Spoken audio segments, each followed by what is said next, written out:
If Alabama loses this game against Tennessee, it's kind of ironic I'm about to use the word that I'm going to use. Things are going to get rocky in Tuscaloosa.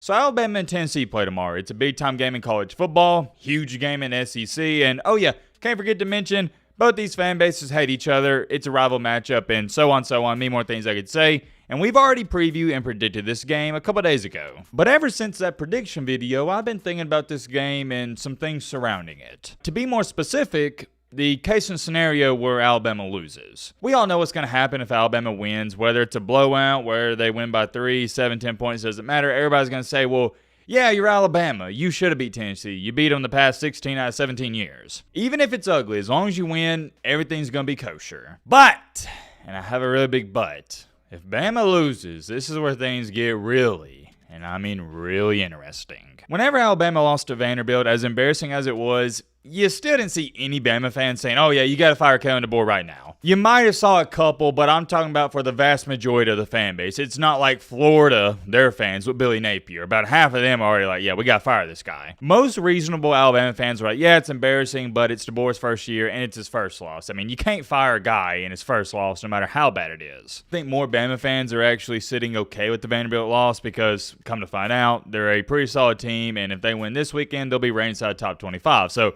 that's actually not that bad of a loss. It ain't good, and I'm not trying to sugarcoat it, but you get the point I'm trying to get across. Vanderbilt doesn't just suck like they used to suck years and years ago. After the Vandy game last week against South Kakalaki, Alabama, they won, but man, that was an ugly win. A win is a win. Never take winning for granted, especially in the SEC, but that wasn't pretty football. It is very clear and evident this Alabama team is not exactly clicking on all cylinders. Fortunately, though, for Alabama, neither is Tennessee, and that offense for Tennessee, they look abysmal, one of the worst in the SEC. But let's just say, for the sake of this video, hypothetically speaking, Tennessee, they sneak out close one. They win by 3, 7, 10 points. They just win the game. It doesn't matter by how much. I highly doubt Tennessee is equipped to just blow out Alabama. So if Tennessee does win, I don't see them winning this game by 20 or more points. That's just not plausible. However, I could see Alabama blowing Tennessee out. With that being said, like I was saying, we'll say Tennessee wins by 3 points. If you thought Alabama fans were pissed off after losing to Vanderbilt, just wait until after this ball game. That is now going to be 2 losses in the last 3 weeks, and if you lose to Tennessee, more than likely you didn't play a good football game. To go on top of that, and we already talked about this already, you got fortunate to beat South Kakalaki. If DeBoer loses this game, do I think he's going to be on the hot seat? No. And any Alabama fan that thinks that, you just don't know what you're talking about. Unless some catastrophic event happens this year where Alabama loses every single game, DeBoer's not going anywhere. It's his first year. But why this is such a hard job is because, number one, it's Alabama, but number two, you're replacing the greatest head coach of all time. And it's not like Saban was just there for 5, 6, or even 7 years.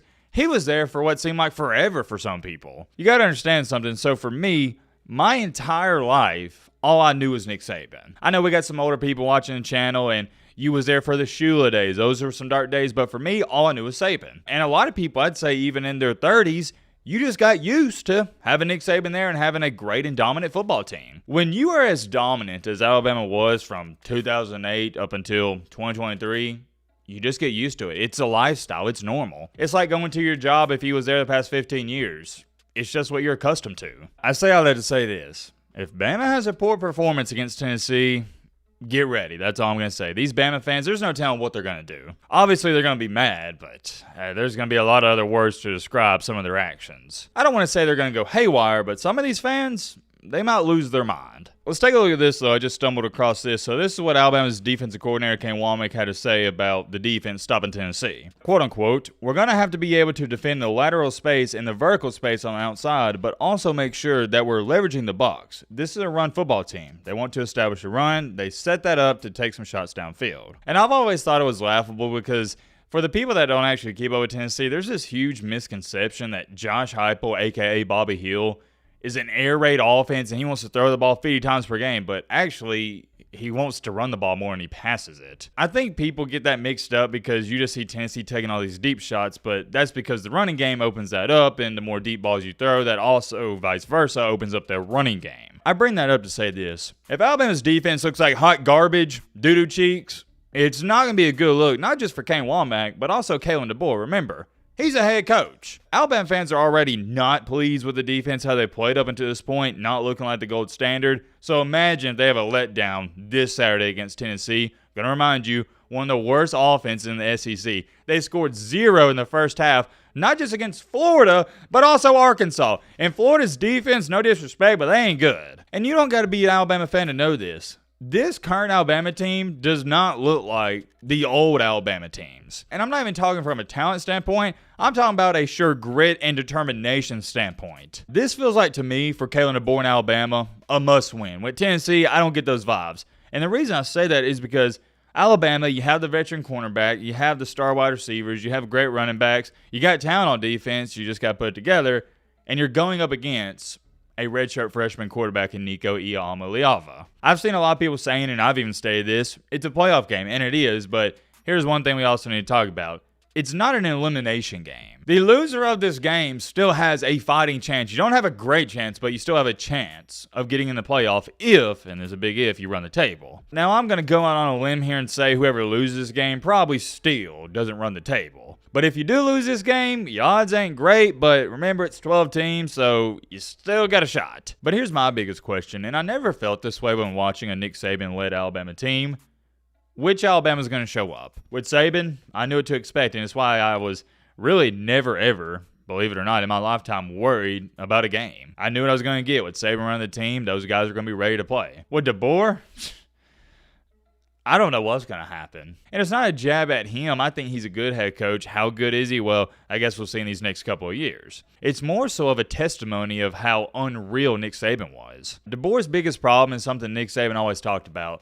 The hardest thing to do as a head coach in college football is to get these young men to show up every single Saturday. That's the hardest thing, and it's especially hard to get them to show up when you play Vanderbilt. With Alabama this year, I think you're going to see this a lot. They're going to play up to their competition like they did with Georgia, but unfortunately, and I know my Alabama fans don't want to hear this, they are also going to play down to their competition. Bama teams in the past didn't do that. They played up to their competition, and if you sucked, they just beat you to a pulp. And you've seen it this year, even in the Georgia game. They're up 28-0. What'd they do? Start playing down to their competition. They almost lost it. And same thing against South Carolina. They're up 14-0. Started getting cocky, arrogant, whatever you want to call it, and played down to their competition. Almost blew that one as well. The only complete game that Alabama played this year where they looked like a legit top 4 team was against Wisconsin. Outside of that game in the first half against Georgia, hasn't been too good. If Alabama loses this game against Tennessee, it's kind of ironic I'm about to use the word that I'm going to use.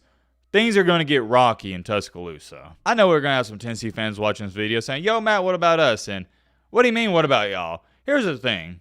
The standard at Tennessee is just way different. You're not expected to compete for championships. You're not even really expected to be making the playoff consistently. At Alabama, yeah, that's almost the norm. I say almost the norm. No, that is the norm. That's just how it is. And I would love to sit up here and tell my Alabama fans Kalen DeBoer has his team ready to go.